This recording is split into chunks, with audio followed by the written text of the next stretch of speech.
Well, welcome everybody. Know it's a busy day out there. Sam literally just joining us from another webinar session for RE Bar Camp, and lots of video stuff going on today. So welcome to all who are joining. We appreciate it. Welcome into this is our kind of our second at-large broadcast edition of what we're calling social connecting. And so a big piece of this is, in terms of us being successful, is the connection component. And so we've got panelists that will be having our kind of conversations that you can pop in on. You can ask us questions through the Q&A button down at the bottom, but we also want you all to pop in on the chat feature and use that to talk amongst yourselves. Hey David, welcome. We'll be sharing different resources through the chat feature today. We'll also be asking you kind of some of the similar questions that we're asking the panelists. And so again, really encourage you all just to interact through the chat feature. And so we'll share some resources as well. I'm sure many of you are familiar with Greg and some of his work that he does. He had a great post the other day about what he's learned as he's talking to some of the tech vendors. And so that's really cool. We'll share that.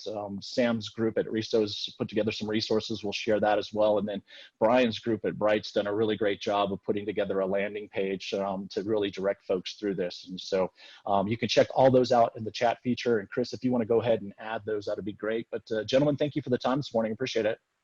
Thanks, Glenn. Thanks for having us. Yeah, Thanks. I know everybody's super busy, and we're all kind of now moving from the kind of novelty of last week working remotely, I think, where it really settled in across the country, and now we're kind of moving into this next stage. And so our conversations here today are really, I think, to try and bring things up to a higher level. And that's not to be tone deaf to the importance of the day-to-day activities, but I everything I've been on this week has been so into the minutia and all the kind of chaos and some of the difficulties. And so I thought we might bring this up a little bit to the next level. But just to kind of get us started, I'm curious, what are you guys doing as things are changing quickly? What are you doing to kind of keep yourself personally, on track? Sam, I'm watching what you're doing with your kids. That's fun. But how are you maintaining your sanity through all this? Jump in, whoever wants to go. Well, I think it's giving yourself something to work on. I mean, obviously all of us probably felt like we were really, really busy. Work travel, work events, just plain old work prior to this happening. And you could certainly sit and get consumed with the news and spend your entire day doing that every day. But it really just adds anxiety. Giving yourself something to work on just frankly gives your brain a chance to somewhat relax and just get into a groove, get some things done, feel good about accomplishing something. So that's contribute to the workaholic mentality when we're home every night and every weekend. But at the same time, I think it really brings people peace to be able to say, I've got this thing that I can grasp and I can really lock into, and I can make a difference when so much else we can't right now. Yeah, I reached out, or somebody had reached out and read a few things on this, and I have it on my thing. It's just over communicate, right? So I'm just on Slack calling, asking, what can I do? Can I, for the marketing department, I'm taking the first pass at writing some copy for them.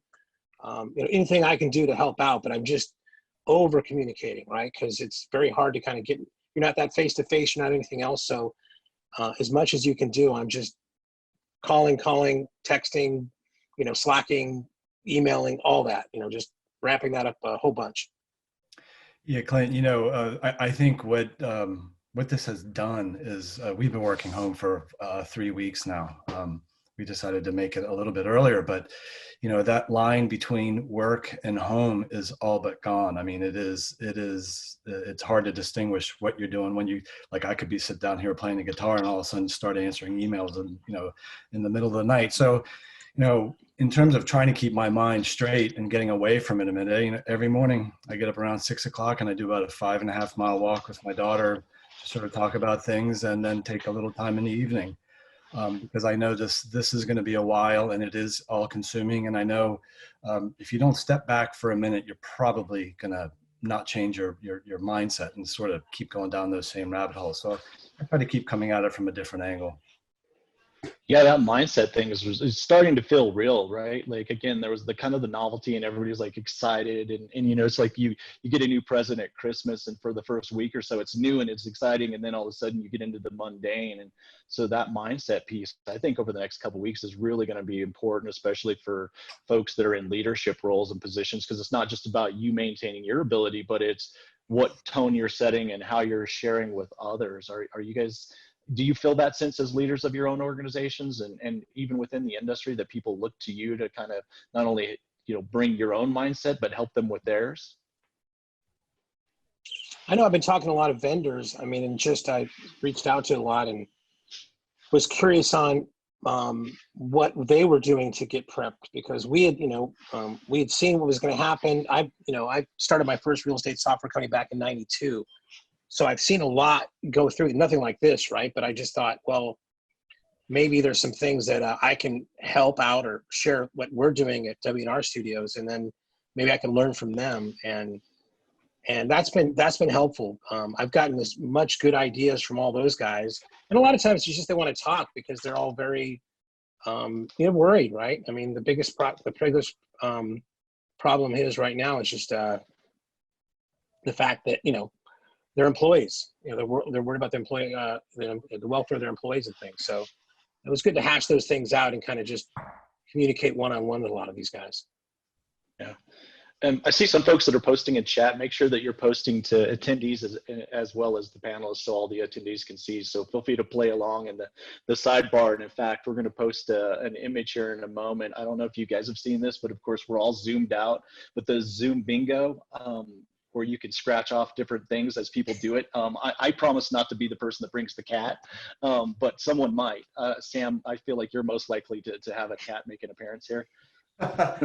Luckily, I don't have a cat, so if one makes an appearance, we've got a problem. But I did notice in the chat notes that Nina had a really good suggestion. Obviously, having that separate time mentally to focus on things other than work. As Brian said, getting up in the morning and getting some other things done before diving into the world. She also mentioned mimosas help too.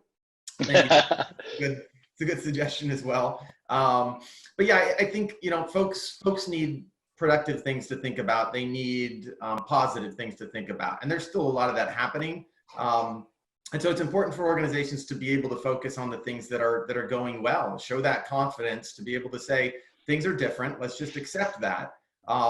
Keeping a business running, keeping your employees employed, keeping everyone busy is important right now. And it doesn't have to be growth mode. It doesn't have to be take over the world. You can accept the fact that we're in a sustaining business and helping people out mode without feeling bad that we're not hitting those goals that we may have had before we reached a situation we've never seen before. So I think it's just really important for people to accept the fact that there's some difficulties, but continue to focus on whatever positive things we have, particularly for folks, you're trying to take care of employees, but they're concerned about their employment as well, not just you concerned about them. So, there's still a lot that we can do to be productive right now. And the more we focus on that, the better everyone's mindset is.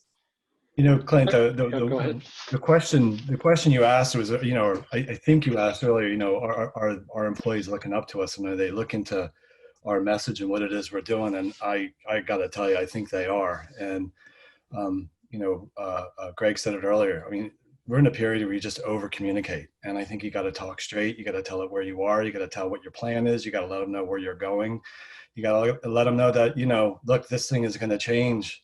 It changes every day. So we should expect we're going to have to adjust every day to what it is we're doing. And the reality is I know this is going to get worse before it gets better, but in terms of our businesses, it's definitely going to get worse before it gets better. So we haven't even come to that point yet. But I think daily communications with those folks, being positive, but yet really straight and to the point about what the world looks like, what it could be, and what we're doing to plan. They want to know what our plans are. They can deal with bad as long as they know what our plans are and how we're going to react to the varying scenario changes. Yeah. Greg, for you, I mean, Brian works across states but is kind of in the MLS sector, but you kind of linger between association MLS space and the technology space. What's the difference in perceptions out there, and how people are dealing with this right now? Yeah, it's interesting. Like I hear, like, going back on what Sam was saying, there's some positive things. I've heard some association people say they've never had better attendance to their board meetings because they're all virtual now, right? So it just seems like I think there's going to be things are going to be a lot different, going forward, right? So if you start, before you would have these problems like, oh, we don't want to do it there, we want everybody here. But there's some positive things I think that'll happen as far as virtual board meetings might be a thing going forward as far as to get quorum and attendance there with people. I think, you see out there of like how different associations and different MLSs can help their members through this, right? Bright's doing, a great job with, their COVID website landing page there. A lot of associations are maybe doing a little bit of things towards a membership. I mean, it all depends. Every billing cycle is different, so there's different plans on that. And again, just communicating with each other, keeping things going, right? I think it's different in different states because, like in California, real estate is an essential activity or whatever they call it, but in different states has different rules. So MLSs and associations have to kind of deal with those issues, right? I see like CMLS has put on, I think 1 or 2 webinars that I've heard some good things on. So there's a lot of community happening, I think, that hasn't happened before. And I think it was Thousand Water. Brian was talking about, like, and Brian here, it's like you have everybody's attention now, right? Especially your employees. If you're an association exec or an MLS, running an MLS, you have your members' attention, right? So, that's, in a sense, that's a good thing. You got to use that for, a positive thing and understand that you have their attention and what you say means something and it matters. Yeah, don't waste a good crisis, right, Greg? Yeah, right. Yeah, exactly. Yeah, I think I'd want to add to that, the communication side, because I agree, you've got people's attention. You need to definitely clearly explain what your plans are. I think, though, we also need to get a lot better at how we communicate. We've had the ability to just shoot off emails in the past that felt like we're getting most of the information out that we need to, but people are overloaded with some communications right now too, particularly email. We've all gotten 160. All the CEOs telling you what they're doing. Right. And so that's something to really focus on. Not that we want to communicate less, but that we want to communicate more precisely. Our messaging probably needs to be more segmented to the people who need to get it. And, cut messaging to the bone, be concise, be practical, tell people exactly what they need to know. Certainly you can convey, confidence and strategy through that.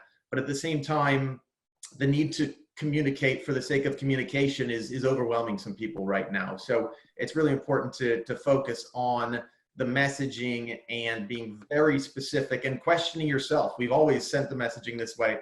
Is this actually effective for our people in a time when they're somewhat overwhelmed, not just by communications, but everything else that's happening right now? Yeah, and it's also a good time to listen. We do a lot of pushing out, and sometimes it's better to actually provide a forum to listen. Totally. Just because I do want to talk kind of about lessons and opportunities and innovations and positive things that are coming out of this. But I mentioned this at the last call that we did. So I'm a cancer survivor. When I was 19, and so that changed my outlook on the world. And so I always talk about this concept of it was the worst but the best thing to me because it was so challenging. But I learned so much from that, and I'm a different person because of it. And so I'm curious if any of you have similar experiences in the past where essentially, it was really what could have been a bad situation, but you took positives from it and you learned and you grew in ways. Do any of you have those in your background? Like large challenges? Well, not comparable, but just those moments of challenges and where you learn something about yourself or those around you. Yeah, I mean, to me, like right now, my wife's she teaches second grade. And she's asking, having our 3 kids write a journal because they're living through history now, right? This is going to be talked about in future, school books and things, right? So this challenge now is is incredible, right? And how the country kind of gets through this and how we handle things going forward is going to be a big thing. I mean, I can't really like, this is so different from everything else. This isn't like the 2008 crash, right? This isn't like the .com bomb, right? This has just happened so swift and so, you know, it's been so remarkable and touches every part of what we're doing. It's hard to come up with something, you know, that's really that you know, that crazy, that big, right? I mean, there's some things I can take from past experiences of those kind of business things that have happened, like in 2000, you know, 2000, 2001, and of course the Great Recession. But this is something wholly different. You know? But you learn something in each of those circumstances, Yeah. right? Sure, They're sure. still applying today. You know, Sure. Clint, you know, here's what I would say. You know, I don't want to wait for some bad life event to come and wake me up to something that's happening. I think, you know, these things actually do bring it closer to being real. But you know, the reality is we should be thinking these ways every day when we're going to work. You know, about what's different, what's not right. How do we actually assess what it is?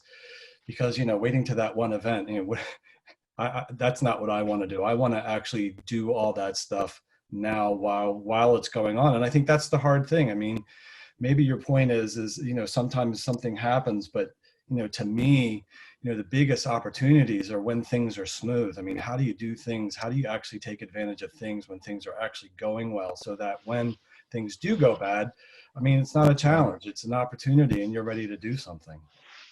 I think going Like, to the 2008 situation, though, I mean, I can remember at that time, my business partner and I had a really successful online lead generation business that we were growing, but it didn't make any money. No one was buying anything. We all went through a really rough period there.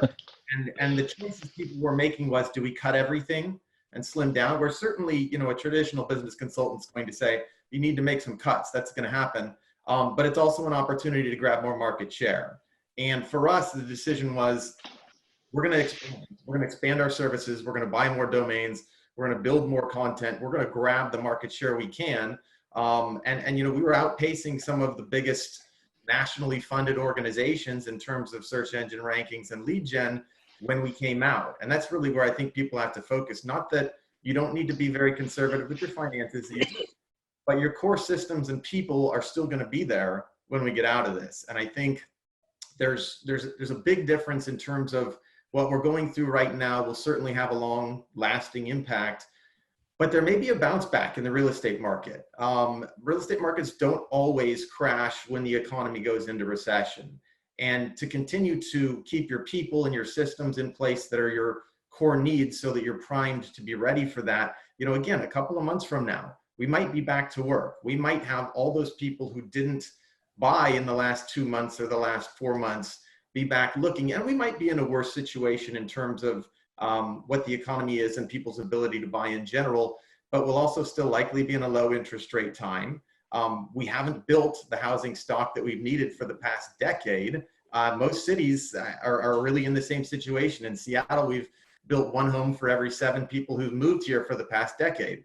We will continue to be in a housing crunch when we get out of this. So I just think it's important for people to not be reactionary and rash. You certainly need to be conservative with your financial decisions, but there's another side to this that may not be that far out. Being conservative, we need to be prepared and have, you know, obviously the financial savings in place to ride it out. But you know, there's a positive end to this that needs to be focused on, and folks who are primed and ready to come out of this just rocking and rolling are going to be in really good shape when that happens.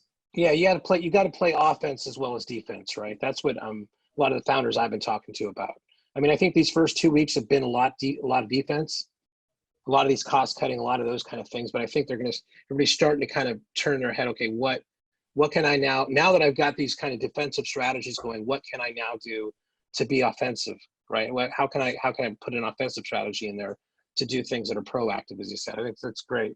That's great. That gets difficult though, because the immediacy and the nervousness and the uncertainty around those defensive aspects right now, I can see where folks can get so caught up in the day-to-day defensive actions that through times like this, they're not able to think proactive. And as you were pointing out, Sam, beyond the current circumstances, what are you guys doing to ensure that you're doing that mix? And again, again, not wanting to be tone deaf about it, be respectful of the scenario, but as leaders, not getting caught up and trapped in the defensive day to day as an exclusive approach. Clint, I don't know. I mean, I think this is a mindset. Again, there's something happening right now. I mean, I think you've got to be offensive. And I say that you have to be on offense. Well, I've been doing that for years, so yeah. I'm on good plane. You have to I'm on be brand. You have to be on the offense all the time, I think. You know,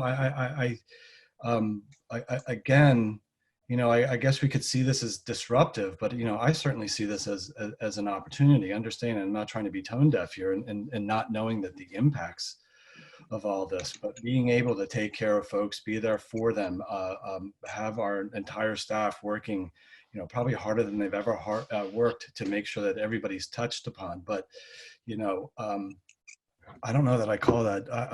I don't want to pretend like we're being defensive at all here. We got dealt a hand, and it is what it is. And I think we've got good plans to move forward, and we're gonna keep going. We're taking care of what's going on right now, but our eyes are down the road, making sure that actually, as this is happening, and when we come out of this, we're delivering value every day. That, you know, the last thing I want is anybody to question their monthly payment to us, that it's not working for them. I think at the end of the day, they're going to see that. And like I said, you know, this right now we're highlighting where we are, but this should be happening every day, you know, in terms of what it is that you're doing and how you're pushing forward. Yeah, I just saw Deanna post something saying like, we're acting like this is the new norm. And I think it's a new norm for now, but we shouldn't like make all these decisions based upon what's happening during this crisis. We've always got to keep our head forward of what, you know, what's ahead. I think, you know, Sam has been saying that, Brian's been saying that, but that's totally key for sure. Mike posted the question, and there's some great responses. Keep the chat function going, talk amongst yourselves. But his question was, how do you flex this from if it's a 2-month strategy to if it's versus an 8-month strategy? And that's kind of that unknown piece. And Greg, I know you talked with the tech folks about that. That you said as you were talking to them, the number one thing was the unknown, and I think that's a huge component of the length and duration that you have to be accounting for. Yeah, it's totally. I mean, the two things everybody was saying to me are pretty much out of their control, which is like, will my customers pay me? And how long is this going to last? And how do you put together a budget or anything with those two kind of unknowns if you're running a business? It's very tough, right? I think you have like a good, better, worse kind of strategy. Like, I don't think good's the word, but, you know, bad, very bad, and very, very bad, right? Yeah. Type of budgeting going on, and kind of enact that. But going back to like what Brian and Sam are saying, it's like, and you were saying, it's like, how do you get to go on the offense, right? Is you have to kind of have your defensive plan straight and written down and do all the thought process there. So you can go, okay, I have that. Now I can focus on, you know, the positive things, right? But you kind of have to go through that first strategy, I think, before you can put yourself into a mindset of thinking positively and offensively to do that, right? I mean, businesses, a lot of business I talk to, they're not maybe invoice to invoice, but, you know, there's not like a lot of spare months there. You know, associations, MLS, they might have, you know, a lot of them already have in place, you know, a reserve fund and things like that. I mean, the smaller businesses that the vendors are, they don't have those types of things. So it's hard for them, you know, to lose if those billings are late by 3 weeks or they don't come at all or anything else. It's, you know, it could take, you know, 2-3 months, and it's a dire situation for them, right? So they have to they've got to plan for those things before they can think about, you know, doing things positively, doing things on with an offense strategy. Yeah. Comment, you know, you just said exactly there. I mean, if you're planning for that right now, you're already behind the 8 ball. That, you know, whenever you're operating your business, you have to, especially in the business that we're in, as cyclical as it is, and how hard it can get hit at times. And the fact that we've always been saying there's going to be some event that washes out, you know, a significant portion of the agents out there. So if you haven't stress test, it's just going back, you can't teach nimble when you actually need it. If you haven't stress test, or if you don't know where your lines are right now, I think you're behind the game. I mean, you've got to be able to think how and have plans. How are we going to deliver? And again, be on the offense if only 50% of the people are paying. That doesn't mean that they've left, but are paying. I mean, you've got to think about some real scenarios and how you're going to get there. And that has to actually already be done, because if you're doing it right now, then I think you're really behind the eight ball. Sam, anything to add there? Yeah, I think that, sorry, I was just trying to get a screenshot of you guys and I was looking away for a second. Well, be sure to get real close on Greg and I, because we're clearly the better looking ones here. Yeah, for sure. Yeah. I mean, to the points being made, yeah, absolutely. It's a sustained plan first. Obviously, it's just getting through it. Planning on this potentially could be long-term, getting those just core base requirements in place. But then again, looking for the opportunities long-term. So we're in the middle of redoing an entire conference. You want to talk about giving yourself something to work on? Moving an entire conference from in-person to digital. So obviously that's a huge undertaking, but again, it can't be something that we look at as a lesser or worse situation. It is what it is, and we're going to put on a great event. It's going to take a lot of work. It's going to be different, but a lot of what we learned during this process, we may never go back from. We may end up doing a lot of things in all of our businesses right now that we realize are better or more efficient or more cost effective. So looking at these things and being able to document what worked and what didn't is really, again, a part of long-term planning for the business anyway. And then looking at what's the reality in the future. You know, when we book conferences, they're 2.5 years out. We've got significant six-figure contracts for hotels and conference rooms, et cetera. And look, we're real estate people. We love to get together. We love the events. We love the camaraderie, et cetera. Those are always going to continue. But it may be that not all of them do. It may be that some of our events become digital, and the things we're learning as we're going through this process will help us decide what's going to be more effective. We'll continue to want to have traditional events and do parts of our business that way. But, you know, it's not a negative for being forced to adapt to some of these realities and see whether they work for our businesses. The status quo rules a lot of real estate. And, you know, we're kind of in a situation now where a lot of processes have been forced to be digital, have been forced to modernize. And we may have organizations and people who traditionally shied away from change because, hey, a job's a job, we're doing what we're doing fine. And we're going to find there's a lot of improvements that we make. So, you know, you're planning for what if we need to continue doing what we're doing today for the next year, but you're also planning for the situation where things quickly change and having your systems and your people primed and ready to advance once we go back to whatever the new normal is.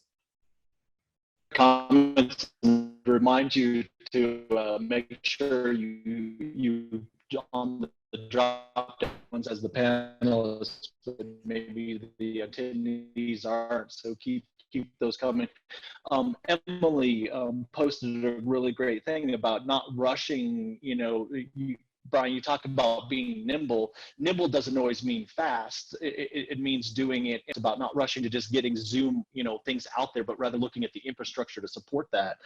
And so I think that's an interesting question of balancing, you know, quickness with, you know, making sure that it's systemic. It's not just like the here and now. And I'm curious, as taking this up to a higher level, how you see that affecting, because we have a weird space, right? We have folks that are like Brian that are regional MLS is exclusive. All they have to focus on is MLS. Then we have a lot of folks, many of them on here, that are association MLS combined.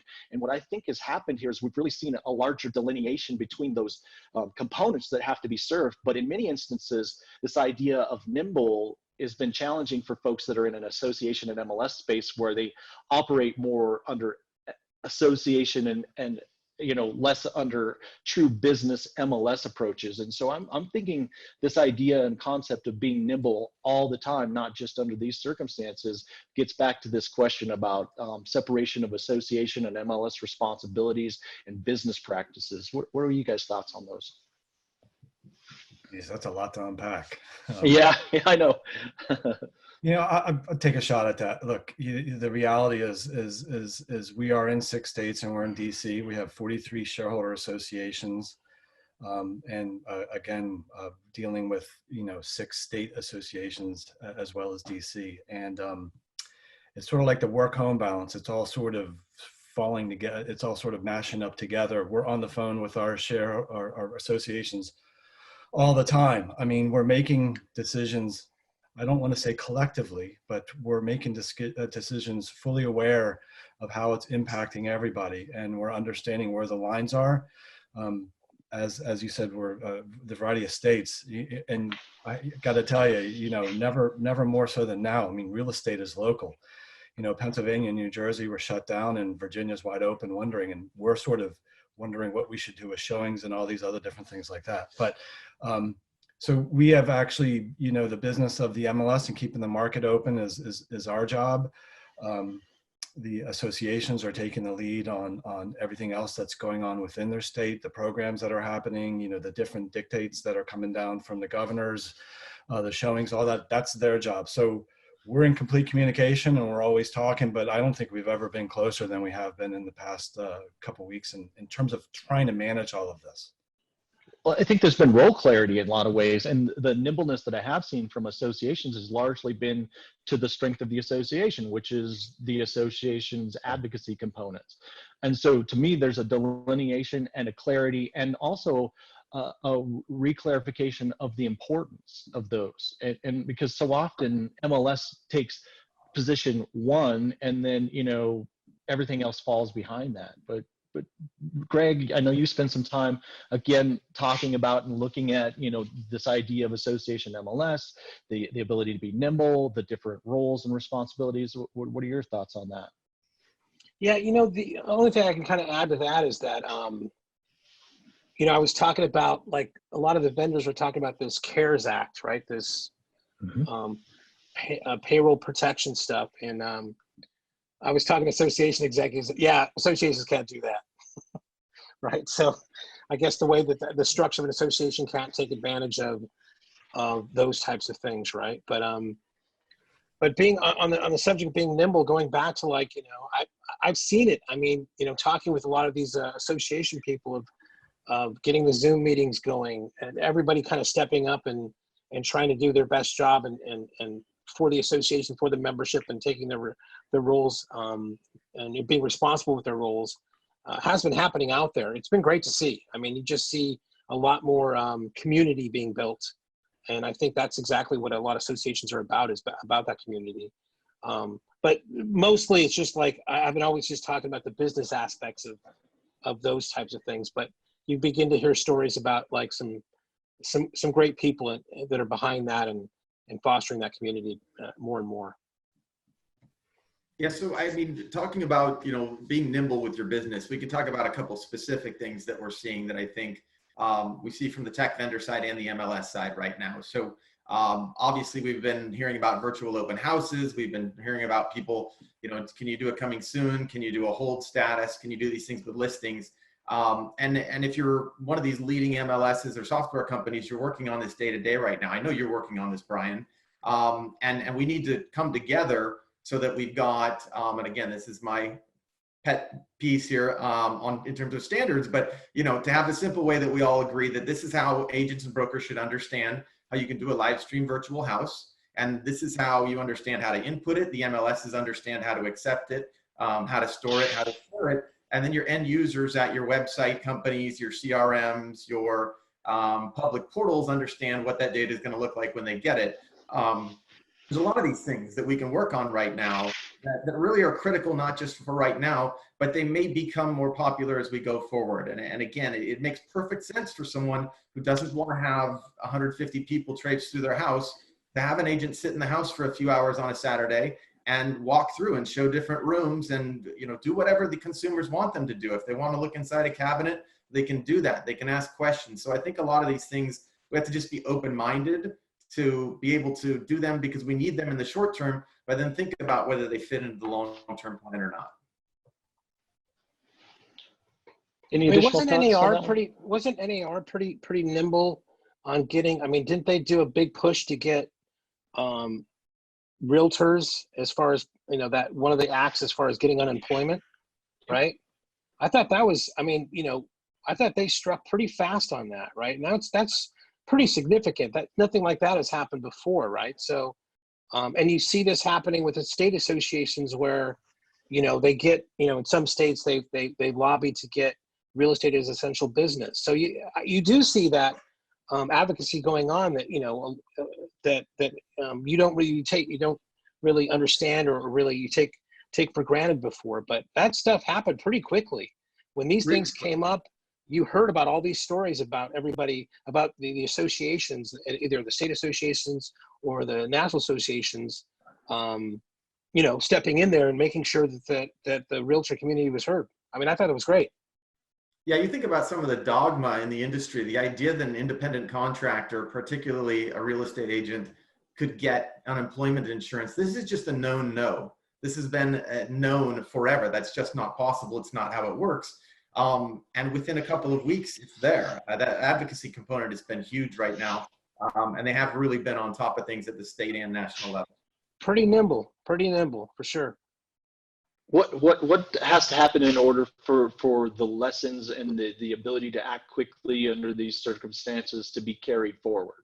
So to learn from this, and again, to carry it forward and to make it more a part of the approaches and the way we go about doing business beyond the immediacy and urgency, because there's always this criticism, and when I'm out working with folks, it's always, well, we can't move that quickly, or when NAR does move quickly, people complain they move too fast. And so in a capacity where you're overseeing individuals day-to-day, opportunities to engage with clients, moving their cheese oftentimes, even if it's better, doesn't get received well. So what can we learn from this that can be carried forward?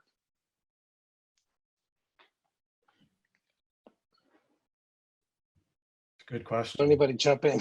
Yeah. Yeah, and it's not an easy question, right? Yeah. It's not, but if we're not thoughtful about it and we don't think it through, we get to the other side of this and we're just hopeful that some of those lessons were carried forward. To me, intentional leaders, as you said, Brian, are those who are forward-looking all the time, not just when required to be. Clint, I'll take a shot at that. And, I think for the longest time, this industry has suffered because it didn't necessarily see itself as a business. It saw itself as an activity. And I think as we move on here, and I'm speaking mostly about the MLS side of this, not necessarily the association side, but I think you could probably parlay it over there as well too. This is a business. This is a marketplace. This is a $1 trillion marketplace that has lots of other ramifications down the line and other business that actually rely on this, and not treating this as a business and as a business that needs to be looking forward and being treated like any other business that if it's not doing well should not be in business, should be moved out of business. That's what we should be learning here. If you're hitting a tough time, if you're not prepared for this, and a variety of those other questions on here, that's what I think we should be learning from this. This is real. We've got to be able to keep this big marketplace open, as crazy as it is right now, and figure out a way to do that and to do it well as help get it back up to where it's supposed to be. But we're a marketplace. We need to see ourselves as a marketplace. We need to use the standards and the other technologies available to forward this marketplace and not stay back in some 1999 looking sort of world, and not moving forward, staying where we are, doing everything that keeps you planted in the old reality. Anything additional, fellas? I think that's, to Brian's point, it's still being in communication with all the stakeholders involved, whether you've got other folks on the MLS and association side, but you're engaged with the technology partners, with the brokers, et cetera. There are a lot of things that we've learned in the past couple of weeks that wouldn't have come up in our regular monthly, weekly meetings, our regular calls. And just simply, and I just continue to use the virtual open house as one of those conversations that's ongoing, but that doesn't happen without probably 4 levels of stakeholders involved to be able to make that something that ends up getting to the consumer in the way we want it to. And at the end of the day, that's what we're looking for. That's what the open house exists for. That's why the professional exists, to serve them in that manner. So being able to continue to be open-minded, open to those conversations, and really outwardly engaging with the other stakeholders in the process is just really critical for us to be just understanding of the opportunities that we have. Now, I would like just say, maybe I could push back a little bit on kind of some of Brian's statements. So, yeah, we have to learn from this. And you're saying, well, if you haven't done something now, you're too late. I didn't say and, that. Greg. You're putting words in my mouth. Come on now. I think that's exactly I'm what you watching the said. news But now. I think that's exactly what you said. But This is being recorded. This is roll tape. Okay, so this is and it's unprecedented, right? I think a lot of things I read is like, well, it's good to have a recession or things like this because you can tell what companies are well prepared or that should be in business and companies that shouldn't be in business, right? A lot of good companies are going to fail, and they shouldn't fail. This is kind of a black swan. This is so weird. It's hard to plan anything like what's going on right now. Other things, the Buffett thing, like, hey, when the tide comes in, you can see who's naked, right? I mean, I get that, but that's not this situation, right? But before you It's move on hard to for, that, hold on. It's hard to plan for everybody has to stay at home, for we don't know how long. And unemployment's going to, be 6.6 million jobs in 1 week. It's going to jump by, unemployed people. I mean, there's nothing in our history about to do that. The small businesses going away that are good businesses, does that apply to the MLS? Does it apply to regional monopolies? Let me think about that. I don't that think was so. No. Now you're putting words in my mouth. Does it apply to the MLS? I don't think good so. MLS is going away? No, I mean, because again, I mean, I think probably because of bylaws or, things they have in place, they're by their structure have to have, funds that they carry and things like that. Normal businesses aren't really like that. I mean, my business, we do practice something like that when we have like a fund that we keep, a rainy day kind of thing, but not, younger companies don't have that. I would say, as successful as we are now, if this happened when Dan and I were starting this company, like year 3, we'd be out of business. We couldn't, there would be nothing we could do. We'd have a good product and other things else, but this would be so catastrophic that I don't think we would make it. And I feel a lot of empathy for people, companies that are in that situation, right? So it's just not, yeah, you can plan, but this is, it's just unplannable in some regards, right? Well, Greg, I mean, I think his question was, what are the lessons to learn? And again, you're right. I mean, this is unprecedented by any means, and I even think, 30, 45 days ago, I don't even think that this was in the vision of of it being this lockdown. So I get that, but I think the lessons to be learned are, I mean, can you scale your business? I mean, that is something that you should know at some point. Can you scale this business? And other things, we talk about reserves and all these other different things. Those are specific to different parts of the industry. But know your business. I treat it as a business. Talk about this as a business and keeping the marketplace open. I think these are all important aspects of what it is we do that we need to figure out a way to do. And those are lessons to be learned. How do you keep the marketplace open? And does scaling apply here for MLSs? The concept of scaling and all of that as an importance, or are they buffered by the fact that there's this background of kind of an association, history to it, or are they more and more moving into a similar space of other businesses because they're being run that way, but they also then might be susceptible to some of the same downfalls? So scaling, as an example. I think it depends. Everybody can write a contract differently and take advantage of different breakpoints, but you would think that it would benefit, if you have more than if you don't. Any thoughts? We're seeing comments as well on on this in terms of the reserves. Had a good comment from Rachel about the reserves policy. I mean, I think you're both saying similar things. We're not looking to make organizations feel bad that don't have the reserves in place, because we've never seen this scale of an event before. But we all have been through some pretty bad downturns before. We at the association level, we probably lost 50% of our membership back in the 2008, 2009 range. So at that point, if you didn't have a reserves policy in place, it was one of your highest priorities as the market started to come back. So it's a critical basic business knowledge sort of thing. Not everyone, particularly startups or new companies, are going to be able to have that. But again, for lessons learned, absolutely, this is going to be a repeat of what we've seen in a lot of market downturns. It could be significantly different, but in terms of dollars and cents, there's going to be a similar effect for a lot of folks. Will folks really leave the real estate market to the extent that they need to leave an association down in MLS?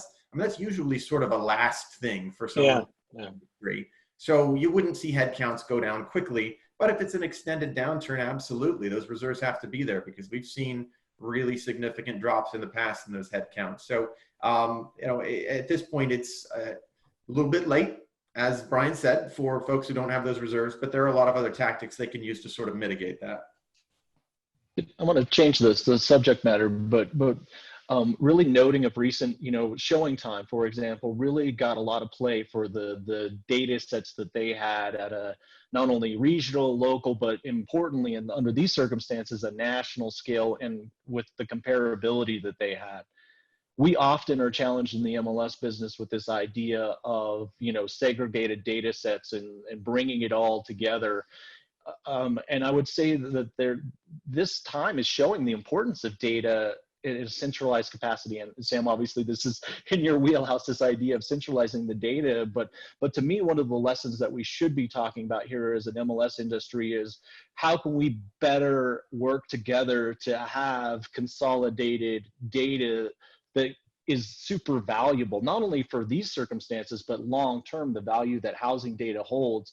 And this idea of it being fractured impacts our ability to leverage that. And it was interesting to me just to see again that we have vendors now, Greg, filling a space where if we had more consolidated and more, I guess, standardized data sets, the associations and MLS would have be better prepared to fill that void at a scale outside of their local markets.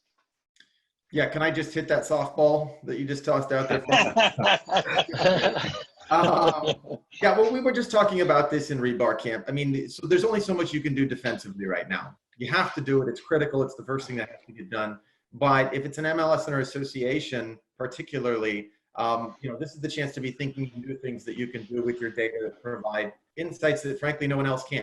No one has the scale of the MLS or the association in terms of membership data or in terms of activity. And that's not just our traditional sold data, pending data, listings. It's about finding the data that's forward-looking, the kinds of things that you can't get through anyone except the MLS, the folks who know exactly on the moment that an agent and a seller decide to do something with a listing, or an agent and a buyer decide to go see a listing through lockbox data, through showing data, through roster data, whatever happens to be coming into the MLS, you've got these forward-looking statistics that you can put into reporting that really, again, is unique. This is something that's that value proposition that we're always looking for. What can we do that no one else can? And then absolutely lean into it and make it your core message and your core value prop. So, pitch for the RESO internet tracking standard. It's really an activity tracking standard, but this is really the way for MLSs to not just be the business cooperative on the listing side, but being the data cooperative. And we're seeing really successful organizations who are working with brokers to do this. We've got Buy Side, who's aggregating all kinds of data for brokers, very popular service. Consumers love it. They want to see where are buyers looking, not just what they purchased, but where are they moving? Where are these groups? But a great example of where a vendor is filling a space because we haven't necessarily seen the proactive approaches implemented, or again, this idea of being more than just the transaction data resource. Yeah, Sure. Right now, on the kind of opposite end of showing time, which I think they're doing a great job. At my company, our subscribers generate over 260,000 CMAs a month. Cloud CMA reports a month. So what we're putting together now is something that's very similar to what Showing Time is using, or putting out, but showing a week by week CMA count, which can kind of then show the seller side of the equation, right? On what those counts are versus the just the the showings, right? So hopefully we can have that out in the next couple of weeks as we get more data to kind of, maybe you can see now with showing time, the buyer side stuff is showings, and then with the CMA count, you can see how that's trending as we go through this as well. Clint, I think all really, really good points here. A couple of things to keep in mind. I mean, there's nothing that we can't do with these standards and do it collectively. I think that's a really, really good idea. Having said that, I'll tell you that, what's happening across the country doesn't always translate to the various areas. And not being able to focus locally is, I think, a really, really big miss. I mean, even our small little world over there, what's happening, again, like I said, in Pennsylvania versus Western Maryland versus Southern Virginia are just completely different. How quickly the governors are acting, the different state rules and all these different things. You've got, real estate is local, and you've got to get these guys intelligence locally. And if the outcome of this conversation part right here is really, really focusing on the intelligence, on the data, on the reporting, on getting information out there, that is key right now.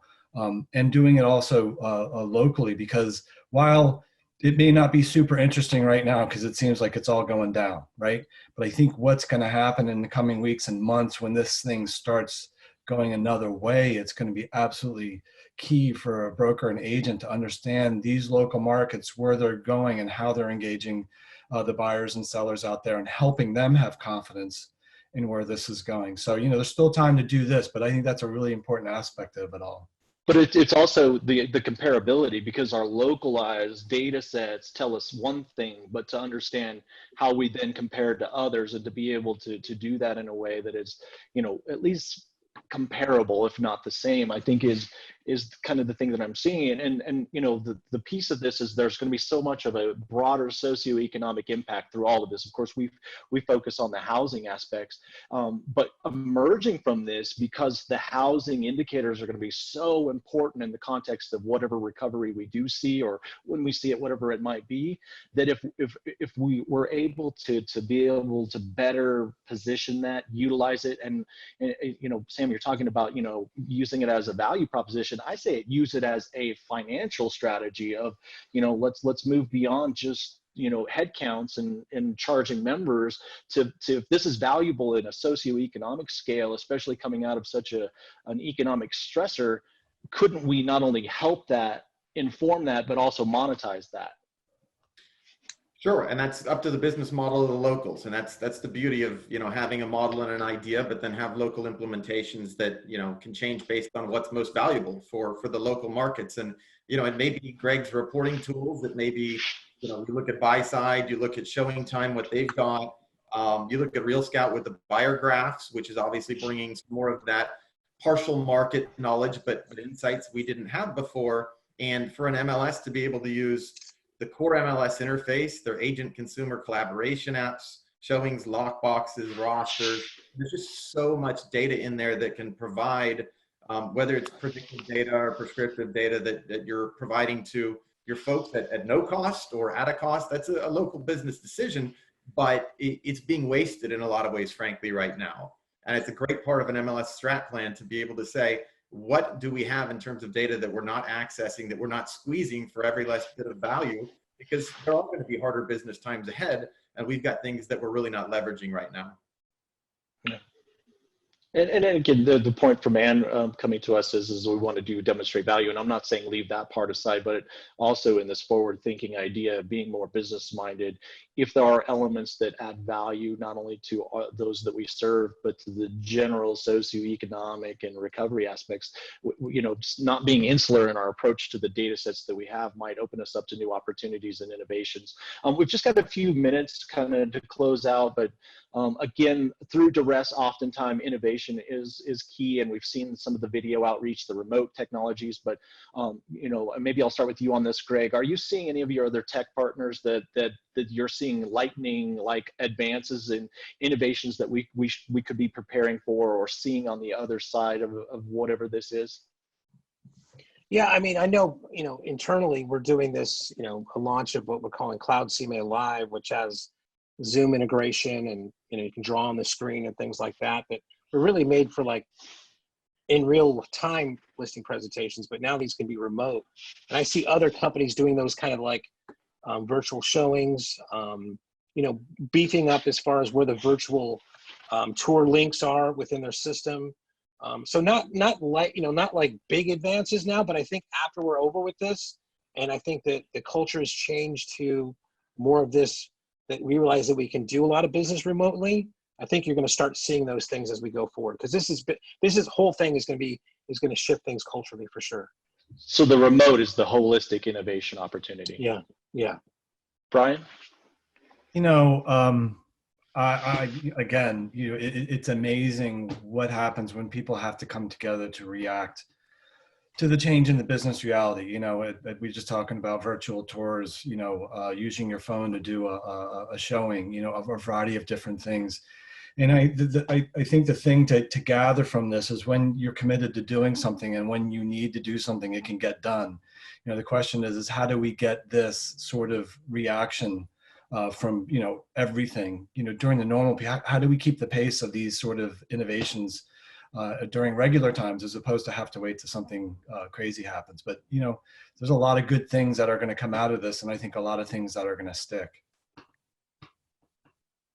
Sam, any kind of innovations that you're seeing, and maybe specific to your world, this idea of the standardization? Are you seeing innovation around that picking up, and I guess maybe even just the understood of how we talked about preparing with infrastructure earlier? The standardization really, in large part, is the infrastructure for innovation in terms of connectivity, right? Sure, and I think bald-faced pitch, we've moved RESO remote as our event down to a $99 all online event. But yes, we've looked at go to reso.org this week. We've got space. We're actually excited about it. I mean, we really are. It's been great. We've gone through a dozen different online platforms. You look at everybody's kind of getting used to Zoom, maybe even bored of Zoom, depending on how long you've been doing this so far. We're in over 3 weeks at this point. So looking at things that maybe integrate Zoom, other portions of the platform, pre-recorded video, live video, webinars, interactive. It's just a good chance, again, to be doing market research, understanding the tools you've got available. And I think we've got, good, Greg. That's thirsty boy. We've got just a great opportunity to learn these kinds of things. You've got folks who are very, very busy right now, and you've also got some folks who are not as busy as they used to be, because some of the things that they used to be able to do, they just can't at the moment. So there's a really good opportunity for not just communications about what we're doing in the crisis, but helping people who might not normally have had time to sit down and understand what you do, to get involved and do that. I say to my kids all the time, crying never solved anything. Maybe that makes me a mean dad, but I would say the same thing in this situation. Worrying never solved anything. Worrying doesn't help. Sitting around and fretting about the situation will not only not fix your business, it'll make you worse off mentally. So you've got to have something to focus on. And whether it's learning, whether it's defensive maneuvers, whether it's thinking about new offensive, thanks Brian, offensive maneuvers to move forward with, it's a time to learn, and it's time to get out there and find out what might be cutting edge things that you might not have even thought about because you were so busy a month ago. And now it's a chance to do that, and you have to look at that as a positive. Awesome. Well, thank you, gentlemen. I do have to clarify, I'm not drinking PBR. I just a PBR glass, because I got a couple of questions offline. What is it you're drinking, Greg Robertson? Oh, it's just coffee. Just coffee. Well, thank you all for your time. I know it is busy times, but I just wanted to take an opportunity to kind of, take us up a little bit, have a little bit of a higher level conversation. Thanks to everybody that attended. Just as a forward promotion, we're doing Tactical Tuesdays at T360 on Tuesdays, where we have some of our consultants get together, talk about some of the specifics. And then Stefan and Jack Miller, who's our president at the T360, every Friday, they're doing a brain dump, what they call their fireside chats. We'll put some links into the chat section for you. But really, again, the the mobility piece is challenged us in terms of continuing the connections. And so the video component has, I think, provided for some of that, although we may be overly inundated by it at some point. But I do thank all the attendees for sharing your time. Hopefully you had a chance to connect with some others. I saw emails being exchanged in the chat session. I hope you connect up beyond this time. That's really ultimately the point of it. But gentlemen, thank you for your time. Go out, do good things, be innovative, be forward looking, be offensive if you want, I guess. Thanks, guys. Thanks everybody for being here. Bye. All right, that's it. We're going to sign off. Thank you so much for tuning in.